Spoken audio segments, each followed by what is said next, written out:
Hello गाईस, मी आत्ता आलो आहे ज्योतिबाचं मंदिर. वरती टू व्हीलर आणि फोर व्हीलर घेऊन आणि येऊ जाऊ शकता फोटोशूटसाठी. आणि हे एकदम वातावरण खूपच भारी, एकदम शांत वातावरण. तुम्ही आरामात इथं बसू शकता, दर्शन घेऊ शकता. दोन छोटे छोटे मंदिर आहेत इथं. ज्योतिबाचं हे मंदिर आहे महादेवाचं. आपण एकदम खाली होतं तिथं बघू शकता तुम्ही. आणि असं वरती आलो, पण हे मुख्य द्वार म्हणू शकतो आपण. खाली पण एक छोटंसं मंदिर आहे, देवी मात तिथं. व्ह्यू म्हणजे व्ह्यू बाबतीत तर ना एकच नंबर व्ह्यू. हे कोणते देव आहेत इथं नाव नाही दिलेलं. इथं थोडंसं काम वगैरे करायची गरज आहे, थोडेसे म्हणजे क्लिनिंग वगैरे. तर तुम्ही आवर्जून ह्या लोकेशनला या, टाईम स्पेंड करा, दर्शन घ्या आणि फक्त घाण नका करू. पण नंदी महाराजांना जो कलर दिला ना, तो सिल्वर कलर दिलेला आहे. छोटंसं मंदिर आहे, पण मध्ये जाऊन तुम्ही आरामात बसून पूजा वगैरे करू शकता. तिथं थोडीशी डेव्हलपमेंटची गरज आहे. आणि पुढंच आहे आपली दीपमाळ. ही बघा दीपमाळ किती भारी वाटते. हा जो पॉईंट आहे, पावसाळ्यामध्ये हिवाळ्यामध्ये बापरे एक नंबर दिसतो माहिती. हा ड्रम दिसतो पण ह्यात पाणी नाही आहे. व्ह्यू तेवढा एक नंबर वाटतो ना, तर व्ह्यू खूप भारी वाटतो. तुम्हाला मी सगळं दाखवतो साईडनी, आणि वरती गेल्यानंतर पण पूर्ण व्ह्यू दाखवतो की कसलं भारी वाटतं हे. तर चला तुम्हाला दाखवतो. हे बघा दोन्ही साईडनी रस्ता आहे, जेणेकरून तुम्ही गाडी पण वरती टू व्हीलर आणि फोर व्हीलर घेऊन आणि येऊ जाऊ शकता. पुढे गेल्यानंतर समोरून पण रस्ता आहे, पण तो खूप लॉंग नाही पडेल असं वरती येण्यासाठी. पण तिथं पण फोटोशूटसाठी आणि हे एकदम वातावरण खूपच भारी. चाल तुम्हाला दाखवतो. आणि अशा वरती पायऱ्या चढत वरती जावं लागतं. आणि हे आहे ज्योतिबाचं मंदिर. हे खूपच भारी स्पॉट आहे, जे इथे तुम्ही येऊन फोटो पण काढू शकता. आणि इथं एकदम शांत वातावरण, तुम्ही आरामात इथं बसू शकता, दर्शन घेऊ शकता. कसलं भारी ठिकाणी ज्योतिबाचं मंदिर तुम्ही बघू. कोणी हे मंदिर बघितलं आहे त्यांनी मला कमेंट करून नक्की सांगा. आणि कोणाला यायचं असेल त्यांनी पण मला कमेंट करून नक्की सांगा. बघा हे कसलं भारी वाटतं. हे बघा पूर्ण डोंगर आहे आणि मध्ये शेती वगैरे, भट्टी तर भरपूर ठिकाणी झाल्यात. हे बघा दोन छोटे छोटे मंदिर आहेत. इथं ज्योतिबाचं हे मंदिर आहे, इथं महादेवाचं. तर तुम्हाला ते दोन्ही पण दाखवतो. दीपमाळ वगैरे पण आहेत. खूप भारी बघण्यासारखा हा स्पॉट. मी तर तुम्हाला आवर्जून म्हणेन की त्यांना तुम्ही खरंच या आणि हे स्पॉट एक्सप्लोअर करा. चला तुम्हाला मी डिटेलमध्ये दाखवतो. आपण आता वरती जाऊ. आपण एकदम खाली होतो तिथं बघू शकता तुम्ही. आणि असं वरती आलो. बघा हे दोन्ही साईडनी ह्या मंदिराला एंट्री आहे. इकडून पण तुम्ही जाऊ शकता आणि तिकडून पण हे मुख्य द्वार म्हणू शकतो आपण. बघा इथं हे आहेत ज्योतिबा. कसलं भारी वाटतं इथं.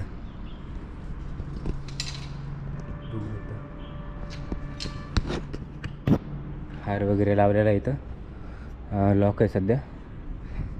आणि आपण दर्शन घेऊ आणि पुढचे दाखवतो तुम्हाला परत. तसंच दर्शन घेऊन आल्याच्या नंतर या साईडचं तुम्हाला दाखवून नंतर फिरून येतं. बघा हे व्ह्यू. खाली पण एक छोटंसं मंदिर आहे, देवी मात तिथं. आणि हे बघा साईडने असं आहे. कसलं भारी बघा हे.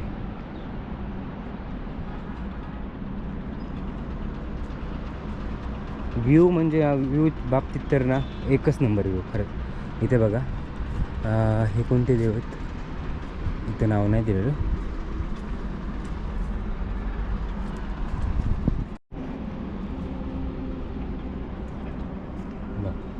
इथं थोडंसं काम वगैरे करायची गरज आहे, थोडीशी म्हणजे क्लिनिंग वगैरे. कारण की थोडीशी नॉर्मल राहून घाण आहे, बाकी काही नाही. कारण की तर जास्त भरपूर लोकांना माहीत नाही, त्याच्यामुळे ते लोक येत नाही. पण मी म्हणतो तुम्ही आवर्जून ह्या लोकेशनला या, टाईम स्पेंड करा, दर्शन घ्या आणि फक्त घाण नका करू. तर हे दुसरं जाण्यासाठी दुसरी बाजू ती पहिली बघितली आणि ही दुसरी. आणि त्याच साईडला इथं पण देव आहेत हे बघा. आणि आता तुम्हाला दाखवतो मी हे महादेवाचं मंदिर.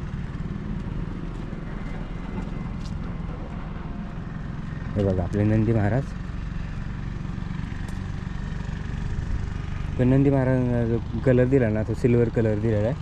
आणि इथं बघा हे आहे महादेवाचं मंदिर. अंधारात दिसणार नाही, मला लाईट लावावं लागणार आहे.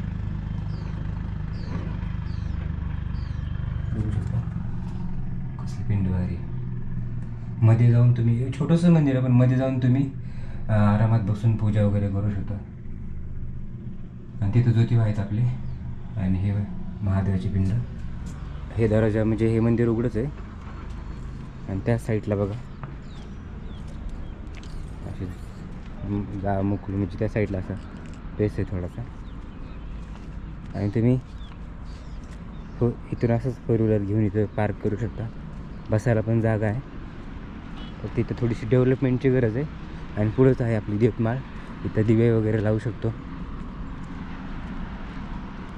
इथं माती वगैरे येऊन पडलेली, इथं लेवल वगैरे केलेलं दिसतं, झाड लावलेलं दिसतं.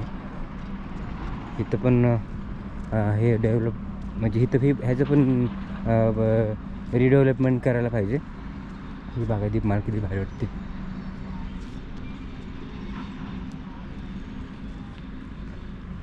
आणि पुढून जर यायचा विचार असेल तिथं खूपच लांब आहे. कारण की पुढं म्हणजे असं फिरून तुम्हाला यावं लागेल. त्याच्यापेक्षा हा बेस्ट रूट आहे. तुम्ही शॉर्ट आणि इझी असं तुम्ही येऊ शकता. गाडी पण तिकडून म्हणलं तर खूपच दगडं वगैरे घाण वगैरे भरपूर आहे. त्याच्यामुळे तिकडून येऊच नका, एकूणच या. तर हे आहे बघा ज्योतिबाचं मंदिर आहे, महादेवाचं मंदिर. पण इथे ज्योतिबाचं मंदिर म्हणून ओळखलं जातं. बघा मला तर खूपच भारी वाटलं हे लोकेशन. एकदम शांत वातावरण.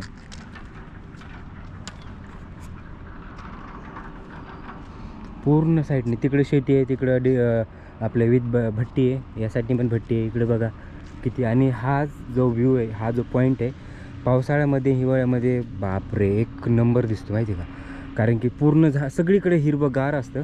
आता इथं पण हिरवं झालं असतं साईडनी, पण इथं सध्या पाण्याचं काहीच दिसत नाही स्रोत. म्हणजे पाणीच दिसत नाही कुठं आहे म्हणजे नाही मला. हा ड्रम दिसतं पण ह्यात पाणी नाही आहे, काहीच नाही. तर इथं जर पाणी वगैरे इथं जर व्यवस्थित म्हणजे असेल ना कोणी इथले पूजा वगैरे करणारा, इथला स्थायिक म्हणजे स्पेशल मंदिरासाठी या, तर भरपूर काय म्हणजे त्यांना जरी आवडलं असेल हे करण्याचे, तर भरपूर झाडं वगैरे हिरवंगार इथं राहू शकतो. तर हे असं होतं एक बीडमधलं लोकेशन. कोणाला हे लोकेशन माहिती आहे आणि मला कमेंट करून नक्की सांगा. आणि मी तुम्हाला म्हणजे मी तुम्हाला रिकमेंड करील की तुम्ही जर हे लोकेशन बघितलं नसेल ना, तर तुम्ही आत्ता टायमिंग झाला बघा, सकाळी पण येऊ शकता 10च्या अगोदर. आणि आत्ता 6:30 वाजलेत. तर तुम्ही 5च्या नंतर जर आलात, म्हणजे 4 वाजेपर्यंत खूप ऊन असतं, पण 5च्या नंतर जर आलात नाही तर एकच नंबर वाटते ना. आता ऊन वगैरे कमी झालं तर खूप फ्रेश वाटतं, एकदम भारी. आणि तुम्ही पण यायचं जर तुमचं ठरलं प्लॅन, तर याच आवर्जून मी तुम्हाला म्हणेल. पण जर येत असताना तुम्ही टायमिंगचं जर लक्षात घ्यायचं ठरवलं तर टायमिंग 10च्या अगोदर या, कारण नंतर ऊन पडतं भरपूर. आणि त्याच्यानंतर इव्हिनिंगला तुम्ही 5च्या नंतर या. आणि किती वेळ पण थांबू शकता मग बाहेर एकदमच नंतर. नाईट व्ह्यू पण खूप भारी आहे आणि इव्हिनिंगला आणि मॉर्निंगला खूपच भारी आहे. तर तुम्ही आवर्जून ह्या लोकेशनला या. तर तुम्हाला हा ब्लॉग कसा वाटला कमेंट करून मला नक्की सांगा. आवडला असेल तर लाईक करा, शेअर करा. आणि चॅनलवर नवीन असेल तर चॅनलला सुद्धा सबस्क्राईब करा. तर आपण भेटूया नवीन अशा इंटरेस्टिंग ब्लॉगमध्ये. तोपर्यंत बाय.